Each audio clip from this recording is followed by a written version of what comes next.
I'm sorry, sir. Your name isn't on the guest list. The young wedding coordinator looked at her tablet, frowned, and checked it again, then a third time. I I must have the wrong list, I said, forcing a smile. She shook her head politely. No, sir. I've checked every table assignment. I don't see your name anywhere. Around me, guests laughed as they walked through the ballroom doors. Waiters carried trays of champagne. Somewhere inside, a string quartet had started playing Can't Help Falling in Love. Then I saw my son, Daniel, standing beneath a crystal chandelier, smiling for photographs with his bride. He never looked toward the entrance. He never knew I was standing less than 50 feet away. Or maybe he did. I tightened my grip on the wrapped walnut jewelry box I'd spent weeks choosing for him and Emily. The coordinator lowered her voice. Would you like me to call someone? I looked through the glass doors one last time. Emily's parents were being escorted to the head table. Her uncle was greeting guests. Her cousins were everywhere. But somehow, the father of the groom wasn't invited. No, I answered quietly. I think I've seen enough. My name is Richard Hale. I'm 68 years old, retired widowed, and until that evening I believed there wasn't anything I wouldn't do for my only son. Looking back now, that drive home probably changed both our lives. The wedding was held outside Nashville. I lived just outside Knoxville, 4 hours each way. I'd left before sunrise because I didn't trust traffic around the city. At my age, driving after dark wasn't my favorite thing, but for Daniel, I'd have driven across the country. The navy blue suit I wore was the same one I'd worn at my wife Linda's funeral 3 years earlier. She had bought it for our 40th anniversary. It's timeless, she'd said while straightening my tie. You'll wear this to every important family occasion. She wasn't wrong. I just never imagined one of those occasions would end with me sitting alone in my truck outside a wedding venue. The gift beside me wasn't extravagant. Daniel had always admired handcrafted furniture, so I'd commissioned a local woodworker to build a custom walnut keepsake box. Inside, I'd placed Linda's old handwritten recipe cards. Emily loved baking. Linda had always hoped she'd pass those recipes to our future grandchildren. Now the box stayed unopened on my passenger seat. I started the engine. No tears, no anger, just silence. Daniel wasn't always like this. Growing up, he was the kind of kid who waved goodbye twice before getting on the school bus. When Linda got sick, he spent every weekend helping around the house. He mowed my lawn without asking. He drove his mother to chemotherapy appointments when I couldn't leave work. Back then, I thought we'd done something right. After college, Daniel started a small residential construction company. Business was good at first. Then came rising material costs, a couple of bad investments, one commercial project that fell apart halfway through. By the time he and Emily bought their first home outside Franklin, Tennessee, things were already getting tight. I never wanted them to know how worried I was, so I quietly stepped in. The down payment half came from my retirement savings. Daniel insisted he'd pay me back. I smiled and told him to focus on building a life. A year later, cash flow got worse. He called one evening, sounding embarrassed. Dad, I hate asking. You don't have to. I might fall behind on the mortgage. How much? He hesitated.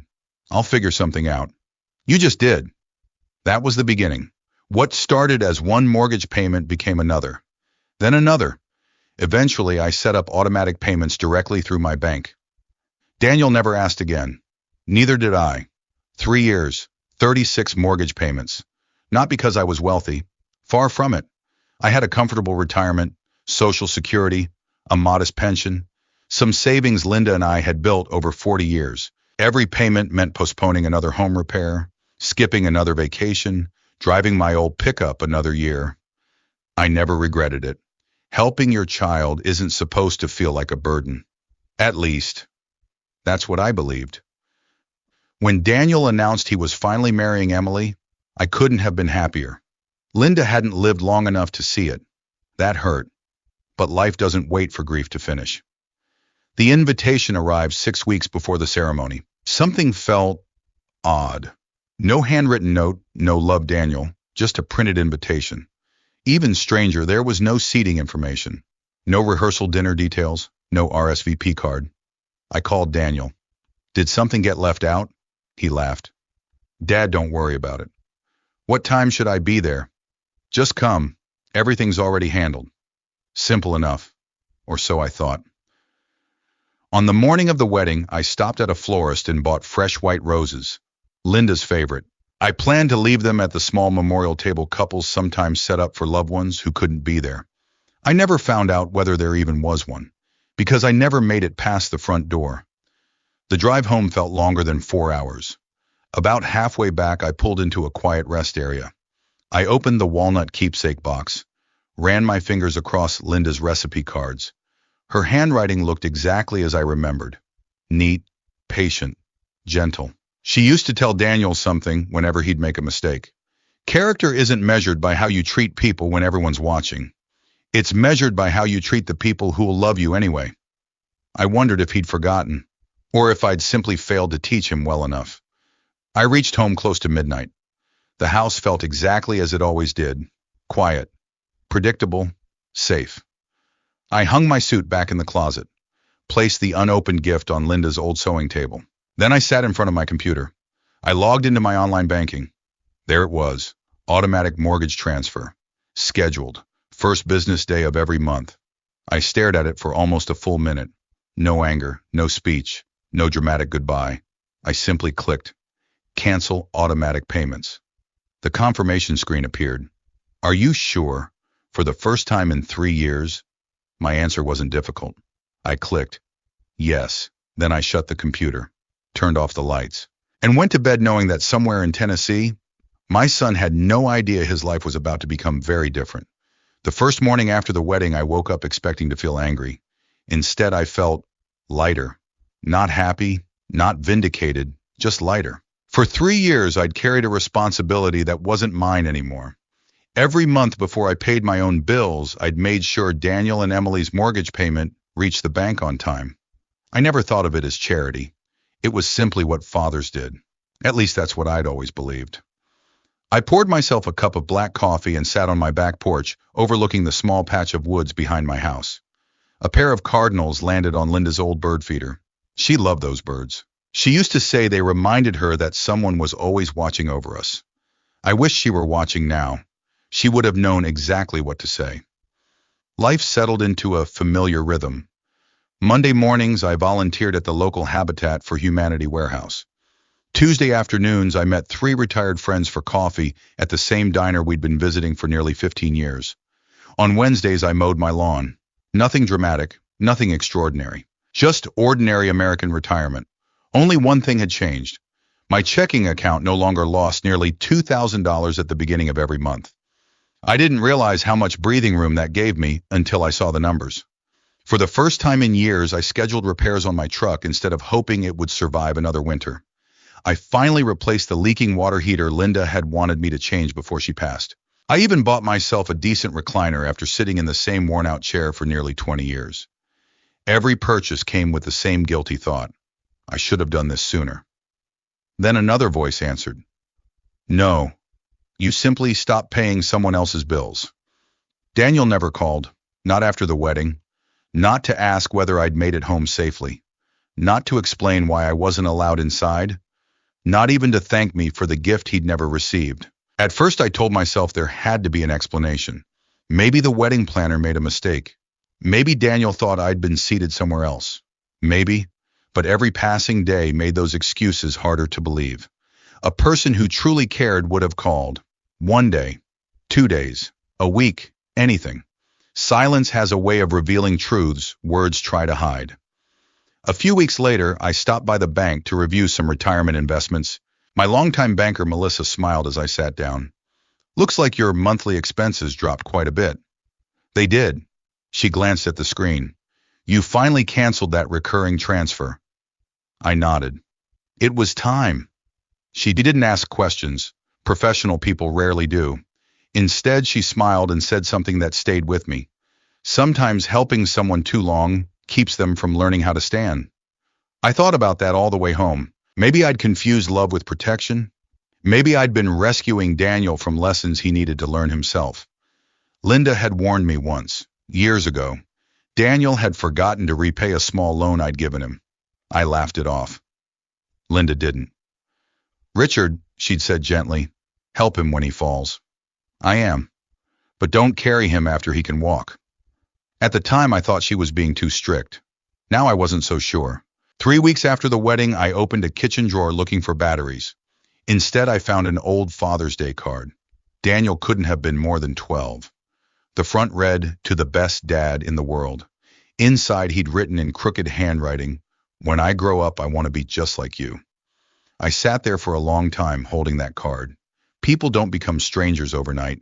It happens one compromise at a time, one excuse, one lie, one decision to impress the wrong people.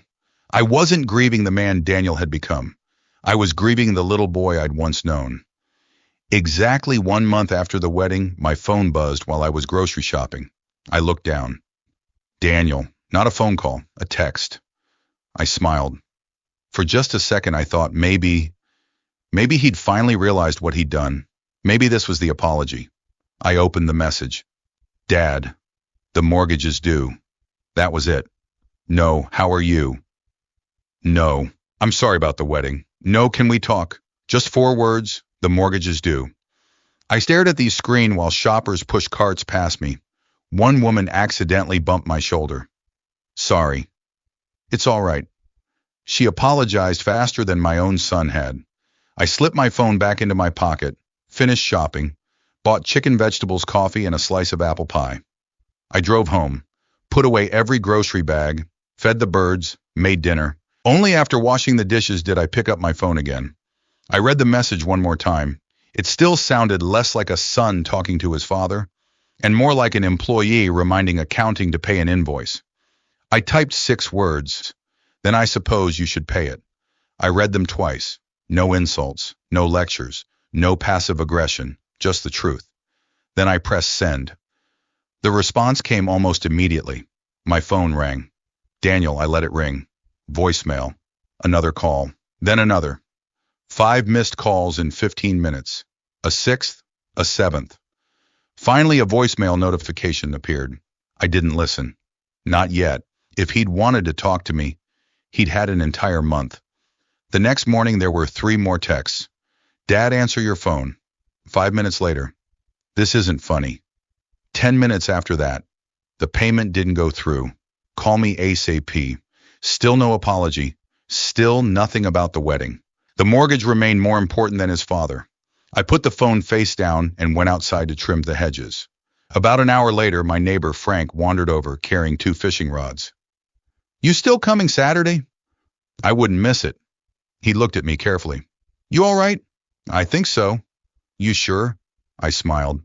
"Frank, have you ever spent years solving someone else's problems?" He laughed. "I've got 3 grown daughters." "Then you know." He nodded. "The hardest lesson isn't learning to help. It's learning when to stop." That evening, curiosity finally got the better of me. I listened to Daniel's first voicemail. "Dad, I don't know what's going on, but the bank says the payment wasn't made. There has to be some mistake. Call me." Mistake. He honestly believed it was a banking error. Not once did he wonder whether the man paying his mortgage might have had a reason to stop. Not once did he ask whether I was hurt, only whether the payment had failed. I deleted the voicemail. Then I looked out the living room window. The sun was beginning to set. For the first time since Linda died, I realized something painful. I hadn't just been paying my son's mortgage. I'd been quietly financing the illusion that actions had no consequences. And sooner or later, every illusion comes due. The knocking started just after 8 on a Saturday morning. 3 hard knocks. A pause. Then 3 more. I already knew who it was. Frank, my neighbor, wasn't due for another hour. He always texted before stopping by. Daniel didn't. I opened the front door. He looked exhausted. His suit was wrinkled. His beard hadn't been shaved in days, and there were dark circles under his eyes that reminded me of the long nights I'd spent beside Linda's hospital bed. "Dad." "Morning." He stood there awkwardly as if waiting for me to invite him inside. I stepped aside. He walked into the house he'd grown up in. Nothing had really changed. Linda's quilt still rested across the back of the couch. Family photographs still lined the hallway. The grandfather clock still chimed every 15 minutes. Daniel looked around as though he hadn't noticed those things in years. "You've kept everything the same." "I like remembering." Neither of us sat down immediately. Finally, he cleared his throat. The bank says we're 30 days behind. I know. You canceled the payments. I did. Why? I looked at him for a long moment. You really don't know. His eyes dropped to the hardwood floor. I figured, maybe something happened with your finances. I almost laughed. Not because it was funny, because after everything that had happened, his first assumption was still about money. My finances are fine. Then why? I pulled out a dining room chair. Sit. For nearly a minute, neither of us spoke. The silence felt heavier than any argument. Finally, I asked the only question that mattered. Why wasn't I at your wedding? Daniel rubbed his forehead.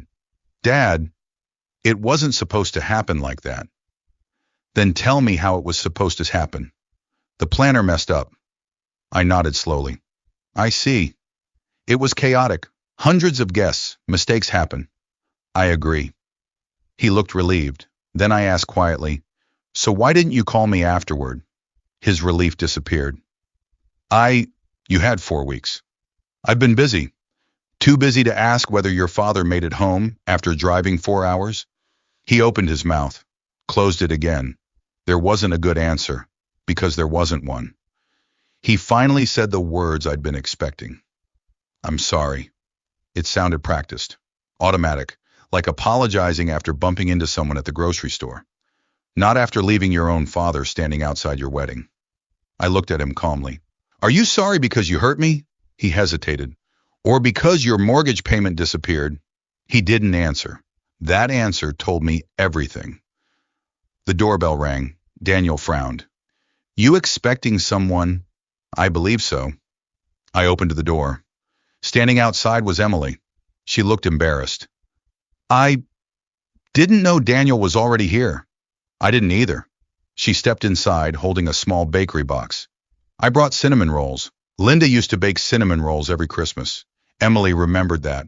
I appreciated the gesture. We sat around the kitchen table. No one touched the pastries. Emily spoke first. Richard, I owe you an apology. I noticed she called me Richard. Not Dad, not Mr. Hale, just Richard. I found out something yesterday. She looked toward Daniel. You never told me. Daniel stared at the table. Emily continued. I thought you made the mortgage payments. Silence. She looked back at me. I honestly believed Daniel had everything under control. I folded my hands together. I didn't think it mattered who paid. It matters now. She turned toward her husband. You told me your business covered the house. I was trying to protect you. From what? From worrying. Emily shook her head. No, you were protecting yourself. The conversation unraveled quickly after that. Daniel admitted he'd never told Emily about the automatic transfers. He'd let everyone believe the house was secure because of his successful business. Even Emily's parents thought he'd become financially independent. In reality, every first of the month, my bank account quietly carried the weight. Emily looked stunned. For 3 years, I nodded. Why didn't you ever tell me? Because I wasn't buying gratitude. I smiled sadly. I was trying to buy my son time. She wiped tears from her eyes. I had no idea. I know. And I believed her. Then I asked the question neither of them wanted to hear. Who decided I shouldn't attend the wedding? Daniel answered too quickly. No one decided that. I stood, walked to the hallway, opened a small drawer beside my desk. Inside was a folded envelope. I returned and placed it on the table. Open it. Daniel looked confused. Inside were several printed emails. He frowned. What is this? The wedding coordinator sent them. Emily looked surprised. Why would she contact you? Because 2 days after the wedding, she mailed an apology. I hadn't told anyone, not even Frank. The coordinator felt terrible. She'd recognized me from the entrance. Apparently, she couldn't stop thinking about what had happened. She'd written, Mr. Hale, I feel you deserve to know this wasn't an accident. Attached were copies of the final seating chart revisions. Daniel's face turned pale. Emily reached for the papers. Near the bottom, one line had been crossed out. Richard Hale, Table 2. Beside it, someone had handwritten, remove another line appeared beneath. Seat assigned to Harold Whitman. Emily frowned. Who's Harold? I answered quietly. Your father. She looked at Daniel. You replaced your dad with mine. No. You literally removed his name. It wasn't like that. She flipped through another page. There it was. An email from Daniel to the planner. Please make the adjustment discussed earlier. No explanation, no misunderstanding, no planner mistake. Emily looked as though someone had knocked the air out of her lungs. You lied. Daniel buried his face in his hands. I didn't know how to explain it. Try. He couldn't. Finally, he whispered, my father-in-law was helping pay for the reception. Emily stared at him. So, he wanted more family members at the front. And you thought the solution was removing your own father. I thought. He stopped, because there was no sentence that could justify what he'd done. I spoke softly. You know what hurts most? Neither of them answered. It isn't missing the wedding. It's knowing my seat existed. I pointed at the papers. You gave it away. Emily suddenly stood. I'm going outside. She walked onto the back porch. The screen door closed behind her. Daniel remained frozen in his chair. For the first time since arriving, he looked less worried about the mortgage and more afraid of what he'd become. I wasn't interested in humiliating him. Life was already doing that. But deep down, I had the feeling the missing mortgage payment was about to become the smallest problem in his marriage. Emily stayed on my back porch for nearly 15 minutes. Neither Daniel nor I moved. Through the kitchen window, I could see her standing beside Linda's old flower bed. The roses were blooming bright red against the white fence. Linda used to spend hours tending those flowers. She believed if you cared for something long enough, it would eventually bloom. Sometimes people weren't so different. Sometimes they were. Daniel finally looked up. Dad. I didn't answer. I know I don't deserve forgiveness. No, I said quietly. You don't. He swallowed hard. But I didn't want to humiliate you. I folded my arms. Then what exactly did you want? He searched for words that didn't exist. You just what? I didn't want conflict. I nodded slowly. So avoiding conflict meant embarrassing your father instead. It wasn't supposed to happen at the door. I couldn't help but sigh. Daniel, whether you rejected me at the front entrance or by email a week earlier, wouldn't have changed anything. He looked away. The decision had already been made. A few moments later, Emily came back inside. Her eyes were red. She sat down without looking at either of us. I called my mom. Daniel looked surprised. Why?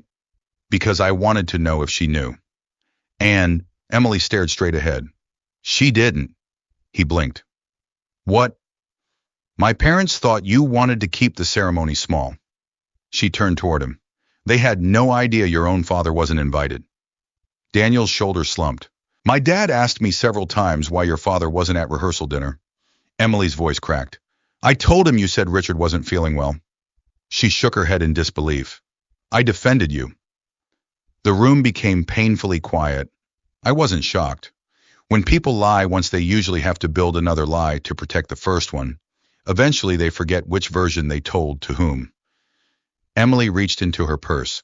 I found something else. She placed several credit card statements on the table. I wasn't looking for them. I was trying to find our insurance paperwork. Daniel immediately knew where the conversation was going. Emily, no. She held up one statement. Explain these. There were charges from expensive steakhouses, luxury hotels, designer clothing stores, golf resorts. Daniel rubbed his temples. I can explain. Please do. He looked embarrassed. Some of it was client entertainment. Emily slid another statement toward him. $900 at a jewelry store. He said nothing. Business. Still nothing. I quietly stood. This isn't my conversation. Emily stopped me. No, Richard. You deserve to hear this. Daniel looked absolutely miserable. Finally, he whispered, I didn't want anyone thinking I couldn't provide. Emily stared at him. So while your father was paying our mortgage, you were pretending to be successful. He nodded. I thought business would recover. When, I don't know, you bought watches. I was trying to look successful.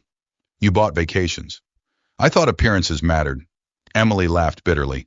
They mattered more than honesty. I suddenly understood something that had bothered me for years.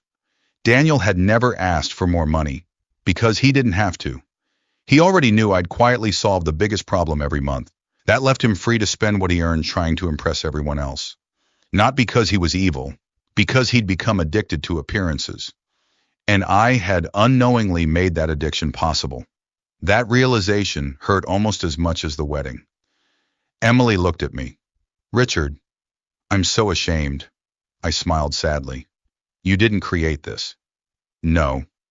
But I benefited from it." She wasn't wrong. Whether she'd known about the mortgage or not, she'd lived in the house my money protected. She looked toward Daniel again. "You know what hurts most." He didn't answer. "You didn't trust me enough to struggle together. I was just trying to give you a better life. You were giving me a fake one." Daniel suddenly looked at me. "Are you going to let us lose the house?" It was the first question he'd asked me that morning that wasn't about himself. There was fear in his voice. "Real fear," I answered honestly. "I don't know." Emily looked surprised. "You don't know?" "I spent 3 years preventing consequences." I leaned back in my chair. "Maybe it's time consequences taught what I couldn't." Daniel's eyes filled with tears. "They'll foreclose." "Not tomorrow. But eventually. We can catch up. If you have the money." He lowered his head. "I don't." For the first time, he admitted the truth. Business wasn't simply slow, it was failing. Several projects had gone unpaid. 2 subcontractors were threatening legal action. Credit cards were nearly maxed out. The checking account barely covered payroll. I listened without interrupting. 3 years earlier, I would have opened my checkbook before he finished talking. Now, I simply listened. When he was done, I asked one question. "Have you told Emily all of this?" He shook his head. Emily closed her eyes. "So the mortgage wasn't the only secret?" "No." She looked exhausted. "I married a man. I didn't realize I married a performance." That afternoon they left together. Not because everything had been resolved, because nothing had. As Daniel reached the front door, he stopped. "Dad." "Yes. I really am sorry." I believed he meant it this time. But regret and responsibility aren't the same thing. "I know. Can we fix this?" I looked past him toward Linda's flower bed. "Broken trust isn't repaired with promises. It's repaired with choices." He nodded slowly. "I understand." "I'm not sure you do."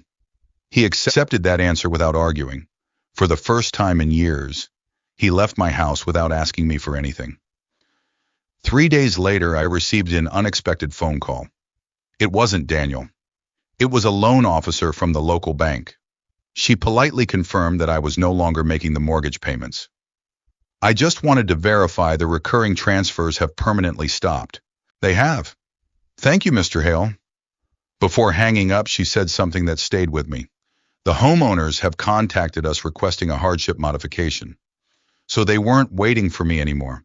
They were finally talking to the bank, trying to solve their own problem. That was progress. Small, but real. I walked outside that evening carrying a watering can. Linda's roses needed watering. As I poured water around their roots, I realized something. Love isn't always giving people what they want. Sometimes love means stepping aside so they can become the people they were always supposed to be. Whether Daniel succeeded or failed from here would finally depend on him, not me. About 2 weeks passed before I heard from Daniel again. This time he didn't text. He didn't call. On a rainy Thursday afternoon, he knocked on my front door carrying a cardboard box.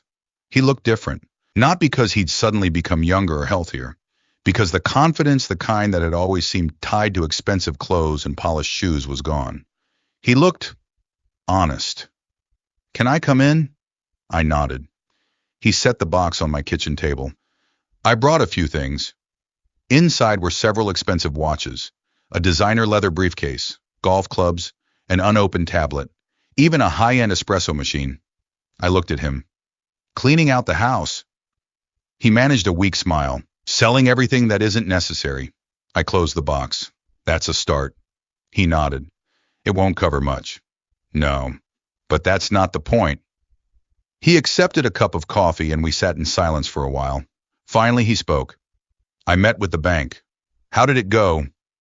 They agreed to delay foreclosure proceedings. That's good. If, he stopped. If we make 3 consecutive payments. I nodded. And can you? I don't know. For the first time in years, he wasn't pretending to have all the answers. Oddly enough, that gave me hope. A few days later, Emily called. Richard, would you mind meeting me for lunch? We met at a small diner halfway between our homes. Nothing fancy.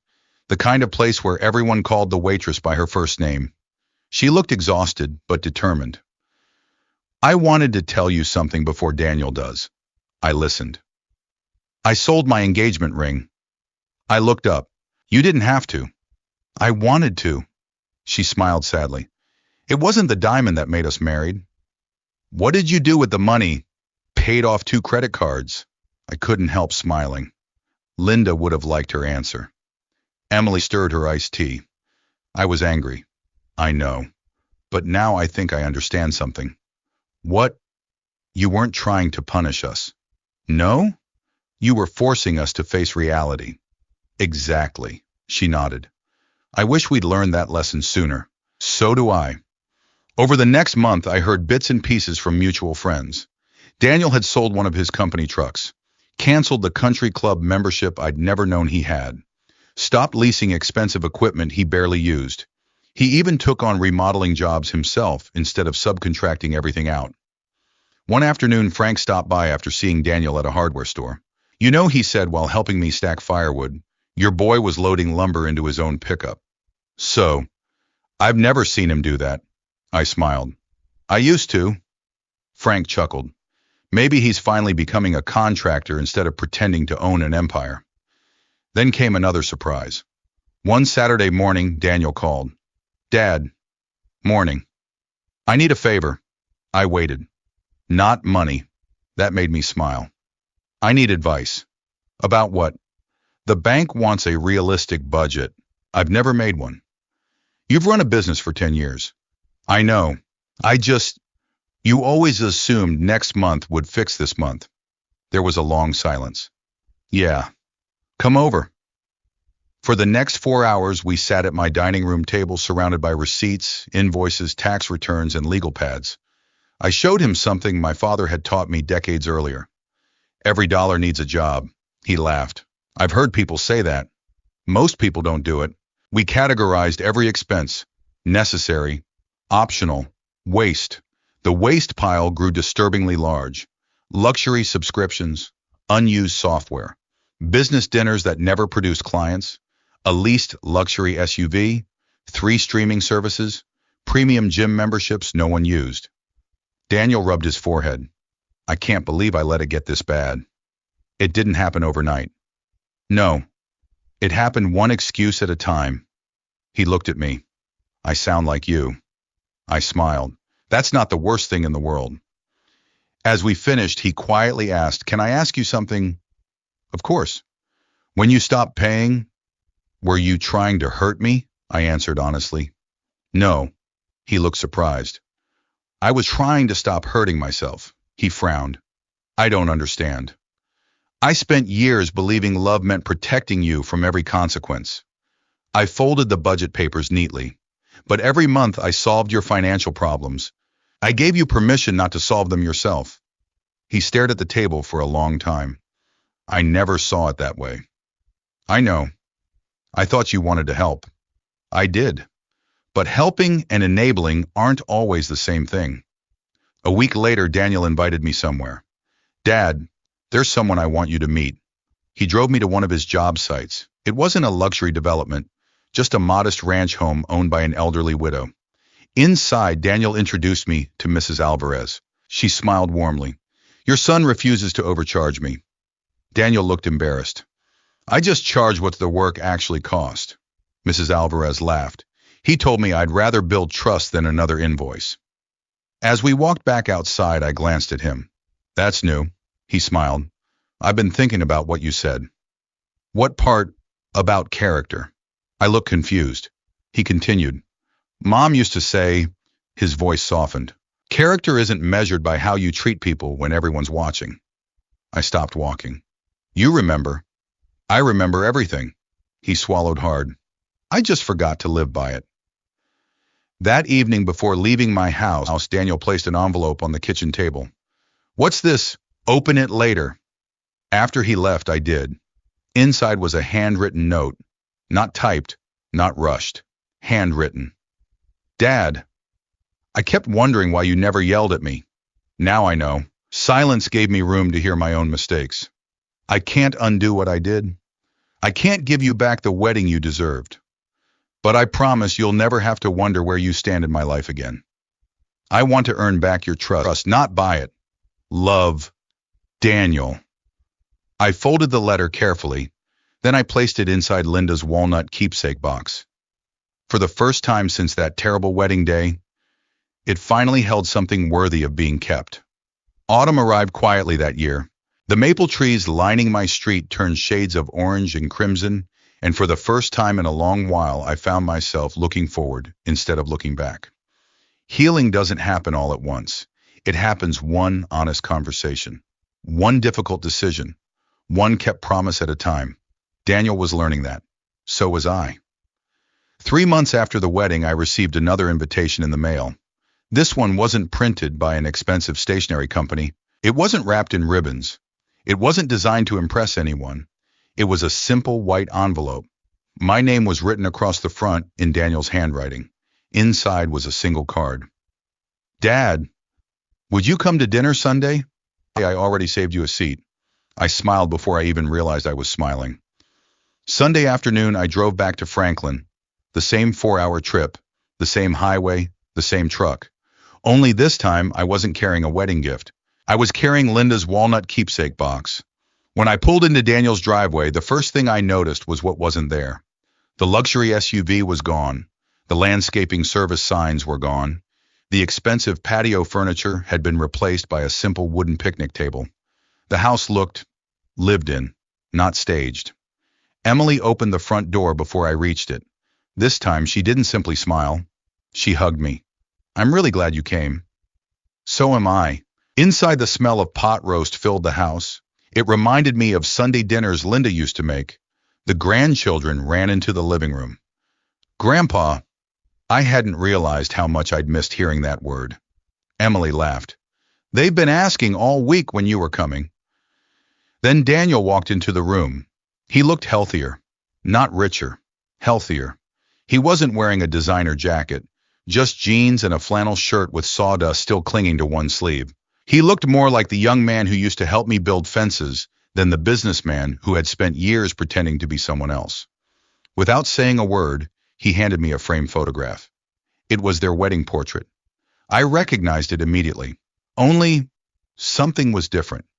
The original photograph showed Daniel and Emily standing between her parents. This version had been professionally edited, not to rewrite history, but to create the memory we should have shared. There I was, standing beside my son, exactly where I should have been. I looked up. Daniel's eyes were already wet. I know it isn't real. No, I said softly. It isn't. I can't change what happened. I know.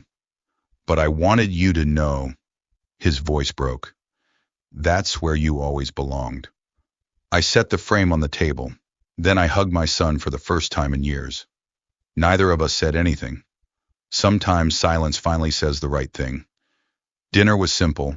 Pot roast, mashed potatoes, green beans, homemade rolls, no caterers, no crystal chandeliers, no seating chart, just family. As we finished dessert, Daniel stood and tapped his glass with a spoon. I'd like to say something. Everyone looked toward him, including Emily's parents. I owe someone an apology. He looked directly at me.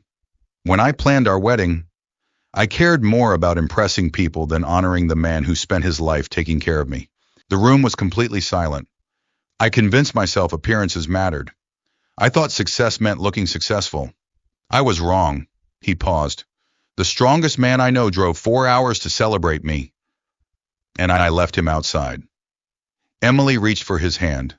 I'll regret that for the rest of my life. Then he turned toward his in-laws. I also owe you an apology. Her father frowned. Daniel continued. I blamed all of you for decisions you never made. Emily's father slowly stood. I wondered where Richard was that day. I should have asked harder. He walked across the room, extended his hand toward me. I'm sorry. I shook it. So am I. There wasn't any bitterness left, only sadness for time we'd never get back. After dinner, Daniel and I sat on the back porch while the children played in the yard. The bank approved the modification, he said. Congratulations. We've made every payment ourselves. I know you have. He smiled. How? I asked Melissa. He laughed. You've still got connections. I have friends. He looked out across the yard. I almost asked if you'd start helping again. I raised an eyebrow. Almost. I realized something. What? If I asked, I'd be proving I hadn't learned anything. I nodded. You've learned. I have. We'll finish paying off the house ourselves. I believe you. And when we do, he smiled, I'm taking you on a vacation. I laughed. As long as it's round trip. For a second he looked confused. Then he burst into laughter. So did I. It was the first time we'd laughed together in a very long time. Before I drove home, Daniel walked me to my truck. Just as I opened the driver's door, he stopped me. Dad. Yes. I used to think success was owning a bigger house. He glanced back toward the porch where Emily and the kids were waving. Now I think success is having the people you love still willing to answer the phone. I rested a hand on his shoulder. Don't waste that lesson. I won't. When I got home that evening, I carried the walnut keepsake box into my living room. Inside were Linda's recipe cards and Daniel's handwritten letter. I added one more thing, the new family photograph. Not because it erased the old pain, nothing ever could, but because it reminded me that forgiveness doesn't erase the past. It gives the future a chance. Linda used to say that families aren't held together by perfection. They're held together by humility. Someone has to admit they were wrong. Someone has to choose forgiveness. And both choices take courage. If you're listening to this story today, maybe there's someone in your own life you've been taking for granted, or someone you've been waiting to forgive. Don't wait for a wedding, a funeral, or a crisis to remind you what really matters. Tell people you love them while they're still here to hear it. And if this story touched your heart, I'd love to hear your thoughts in the comments. Have you ever experienced a moment that changed your family forever? Share your story if you feel comfortable, and if you'd like to hear more stories about family second chances and quiet justice, consider subscribing and joining us for the next one. Thank you for spending this time with me.